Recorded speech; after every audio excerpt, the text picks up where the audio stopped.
Hi friends, welcome back to our channel PSR. Good morning friends. ఈ వీడియోలో మనం అనంతపురం మార్కెట్లో ఈరోజు టమాటా స్టాకు ఎంత వచ్చిందో తెలుసుకుందాము.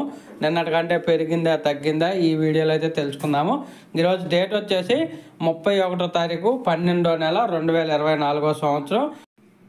అనంతపురం మార్కెట్ విషయం వస్తే కేవలం 15 కేజీల బాక్సులు ఉంటాయి. ఈరోజు ఓవరాల్ స్టాక్ చూసుకుంటే అన్ని మండీలకు కలిపి 55,000 బాక్సులు అయితే వచ్చాయి. 55,000 బాక్సెస్ అయితే వచ్చింది అనంతపురం మార్కెట్కి. నిన్న మొన్నటి కంటే ఈరోజు ఇంకా స్టాక్ అనేది తగ్గింది. చూడాలి మరి ఈరోజు టాప్ ధర ఎంత వెళ్ళిద్ది అనేది. స్టాక్ తగ్గింది కాబట్టి కొంచెం నిన్నటి మీద పోల్చుకుంటే ఇంకొంచెం మార్కెట్ ఒక 10-20 రూపాయలు అయితే చేంజ్ అయ్యే అవకాశం అయితే ఉంది. యాక్షన్ మొత్తం కంప్లీట్ అయితే కానీ తెలియదు ఎంత అనేది రేటు పడింది. ప్రస్తుతానికి అయితే ఇది only stock information. Okay friends, video నచ్చితే లైక్ చేయండి, షేర్ చేయండి, కామెంట్ పెట్టండి. అలాగే మన ఛానల్ని సబ్స్క్రైబ్ చేసుకోండి. Thank you for watching.